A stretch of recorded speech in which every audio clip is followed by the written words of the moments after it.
Now then, Vinyl Monkey here again, continuing on me attempts to rank some of the LPs from particular artists in this collection, and this week, what a pleasure, well it's always a pleasure, but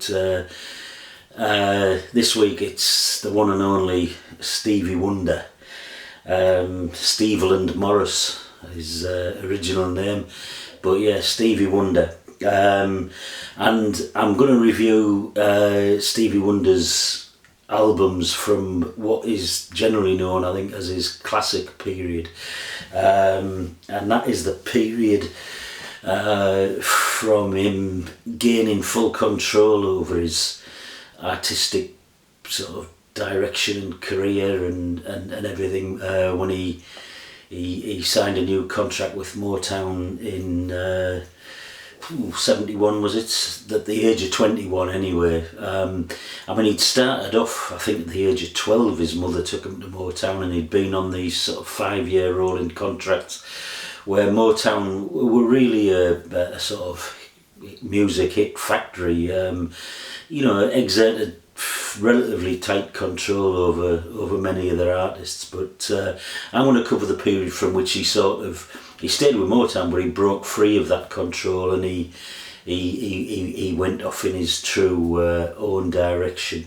And so I'm going to cover the 7 albums. I think there's some debate over when his classic period ended and when his commercial period started, but I'm going to count it as the period between his first album under full artistic control, which was this one, Music of My Mind, until 8 years later, in 1980, when he produced Hotter Than July. So it's the 7 albums between or within that period that I'm going to cover. But yeah, and it's really a bit of a it's only a bit of fun, this ranking stuff, but it is a bit of an impossible exercise, this, because it isn't known as his classic period for nothing, really. They are truly all classics. All 7 of these are absolute classics, and you couldn't really put a fag paper between them. But I've gone through my usual system of listening to them all again twice, and sort of trying to rank each song and then average out some sort of mathematical score. Absolute nonsense, but just a bit of fun. I've surprised myself actually with the ranking. I thought it would have come out differently, but anyway, here goes. I'll get my notes just to remind me which order they're in. So in 7th place is the one I've just mentioned, his first album, once he'd wrestled full artistic control from Motown. This is Music of My Mind from 1972, early 1972. Brilliant cover. I mean, he's not the only one to deploy this sort of reflection in the sunglasses thing, but I think this sort of shows the intent of moving off in a new direction. I mean, most of Stevie Wonder's album covers are absolutely superb. You get the lyrics, you get some great artwork. This is it's funky, it's mature. I mean, this is Stevie Wonder's. I think he was 21 when he produced this. This was his 14th album on Motown. Absolutely incredible. I think it's just easy to forget the stuff he was producing as a young kid. Really unbelievable. But it's sophisticated, it's consistent, it's a really strong album. It's got a great final track, I think, Evil, which he wrote with his then wife. No, he didn't. No, Yvonne Wright he wrote it with, not Sarah Eda. But yeah, brilliant, great album. That's my number 7, Music of My Mind from 1972.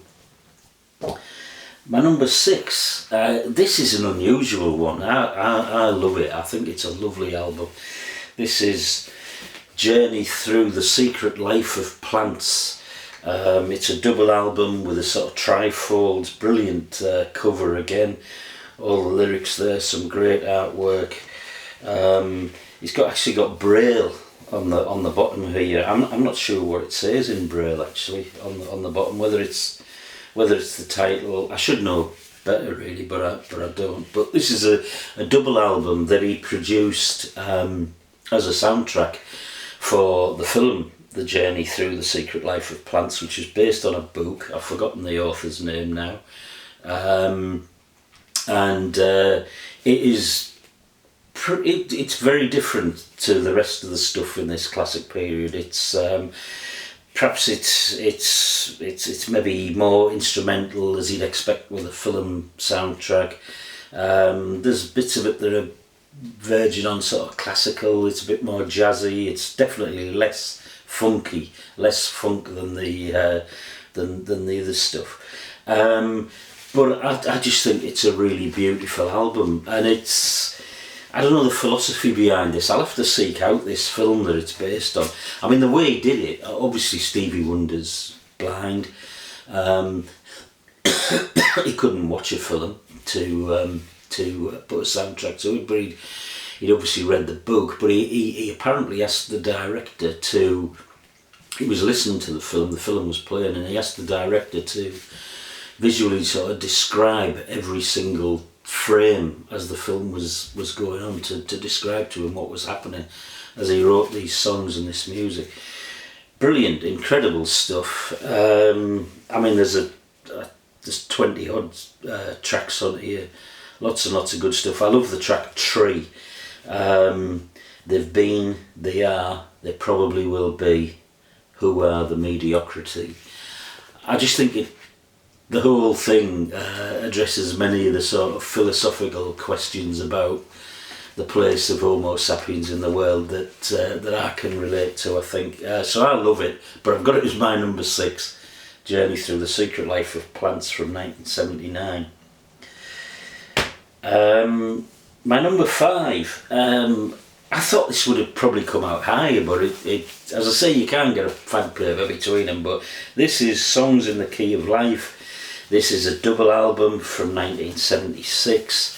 Many consider it his sort of magnum opus, his masterpiece, but some absolutely great tracks on here. Sir Duke, I Wish, absolutely gorgeous stuff.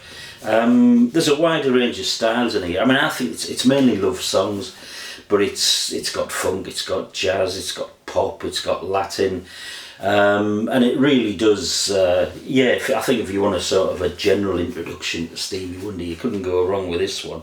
It covers all the bases, it's absolutely brilliant.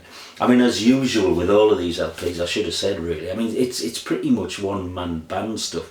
I mean, the bloke is so hyper talented. I mean, not just as a writer and as a singer, but as a musician. I mean, he was pioneering new musical instruments, types of synthesizers, and all the way through this period. But he pretty much plays every instrument on every track on all of these, on most of these albums. And this is just a great example of that. This is the double album, Songs in the Key of Life from 1976, my number 5. My number 4 is the one I thought probably would have come out as number 1. This is Talking Book. This is the first Stevie Wonder album I got back in, I think I got it in 73, but it came out in late 72. And I just think this is his first fully formed masterpiece. You shouldn't use that word lightly, and I'm not. But you know, it's just brilliant musically, absolutely superb melodies. It's emotionally complex and sophisticated. It's gorgeous, absolutely gorgeous.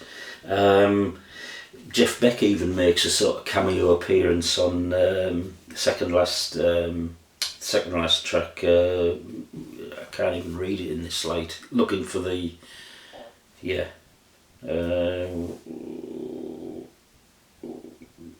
oh, never mind. Anyway, Jeff Beck makes an appearance. But the brilliant track on here for me, standout track, Superstition. Absolutely fantastic. So that's my number 4, Talking Book from 1972. My number 3, Fulfillingness First Finale, which is a bit of a mouthful to say, but this is lovely. This is more reflective. It's perhaps more somber than some of his albums, perhaps more tender. It's absolutely beautifully sung. I think his singing reaches a sort of absolute pinnacle on this album. The brilliant track, You Haven't Done Nothing. I'm going to go at Nixon and the USA government on race, particularly. But beautiful album, stunning, fulfilling this first finale from 1974. That's my number 3. Oh, excuse me. My number 2, and I'm surprised myself that this came so high, but I have really enjoyed listening to this again. Absolutely love it. This is 1980s Hotter Than July. Great picture of Stevie on the front there. This is more poppy, it's still funky. I think there's an African feel in some of the tracks. He's playing with a band more on here, and it's a red hot band as you'd expect, but I think in some ways the album's got a sort of fresher, more exuberant, maybe more energetic sort of feel, and that might be down to the sort of the band, the ensemble playing together, I don't know, but absolutely lovely album. I love the tracks Rocket Love, Master Blaster, which is a tribute to his great friend Bob Marley, and a great track on housing discrimination. I mean, there's not many classic tracks you think specifically about discrimination in the housing market, but Cash in Your Face, absolutely stunning track. And then of course the Happy Birthday, the plea to get Martin Luther King's birthday recognised as the successful campaign to get that recognised as a national holiday. So that's my number 2, absolutely brilliant, Hotter Than July, 1980.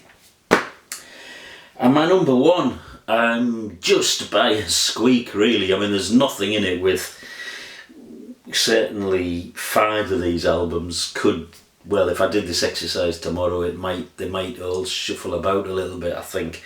I think I'd still have Music of My Mind and Journey Through the Secret Life of Plants maybe slightly a smidgen below, but my number 1 is 1973. This is a masterpiece. This is a breakthrough album, on a par really with Marvin Gaye's What's Going On in terms of addressing a broad range of social, ethical issues.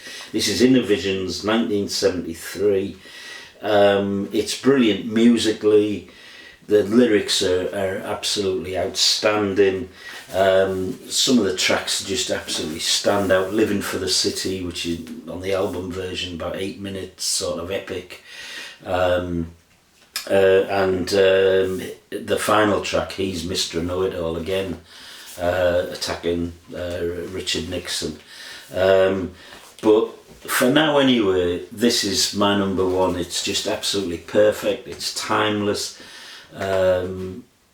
It just stands up. Well, all of these albums in this classic period stand up. How many years later are we? 50, nearly 50 years later. Absolutely brilliant. The one and only Stevie Wonder. That's my ranking of his classic period albums. So thanks for watching. See you next time. Cheers.